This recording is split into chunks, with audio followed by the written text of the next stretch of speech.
Mabiyaya at mapagpalang araw po sa ating lahat. Ito po si Pastor ng Trinidad na taga San Pedro, Laguna. Matagal-tagal na rin po akong naglilingkod sa Panginoon at nakilala ko po ang ating Panginoon at nagkaroon po ako ng personal relationship sa ating pong Panginoon when I was 25 years old, in 1985, 41 years ago. And I observed a lot of things happening in the church since that time. Nakita ko po ang mga iba't ibang mga pangyayari.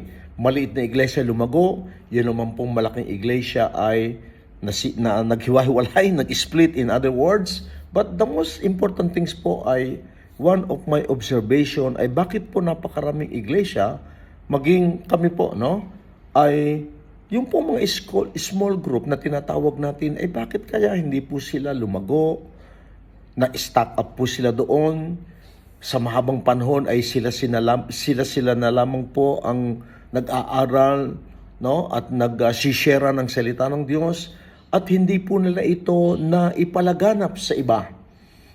At hindi po sila nakapag-produce ng disciple. Hindi po sila nag-disciple. Sila po ay nanatiling dinidisciple, tinuturuan.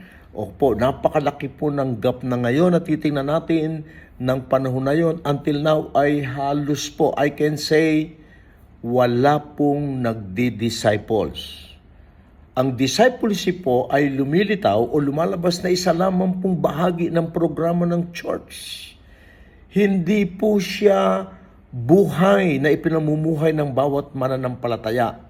Kaya na-stack ang church, hindi po natin nagampanan yung pong tinatawag nating Great Commission, ang Matthew chapter 28. Manapa, ito ay naging Great Omission sapagkat nawala po yung pinaka-essence ng message ni Jesus. Go to all the world, and to those who believe, baptize them, teach them to observe everything that I have commanded you, and make them my disciples. Wala pong gumawa noon. So what happened? Ang church po ay naging maintaining church. Mini-maintain na lang po nila. Kaya ito po ay napakalaking pagkakamali at kasalanan po natin sa Diyos kung hindi po tayo makababalik.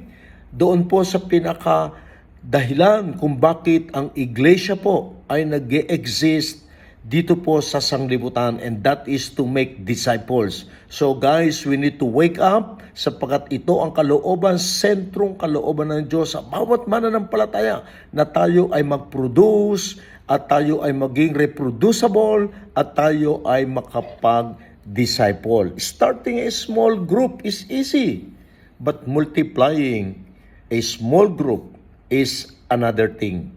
Kaya po mga kapatid, maraming salamat sa pagkakataong ito at akin pong kinocongratulate si Bishop Jim Gustilo at sa kanyang napakalaking puso na maging ako po at ang mga kaibigan kong mga pastor ay kanya pong turuan na makabalik kami dito po sa tinatawag nating disciples making. Kaya Pastor Jim, thank you very much. I salute you. At ahangarin ko na patuloy ka pang gamitin ng Diyos at patuloy pang ingatan ng Diyos ang iyong buhay at patuloy kang bigyan ng kalakasan ng ating Panginoon upang matupad mo pa at ma-impluwensya natin ang maraming kamanggagawa natin na makabalik sa tunay na panawagan ng Diyos sa atin to make disciples. So with this, thank you very much and God bless us all and congratulations again sa City Bible Church sa inyong misyon na palaganapin ang discipleship making.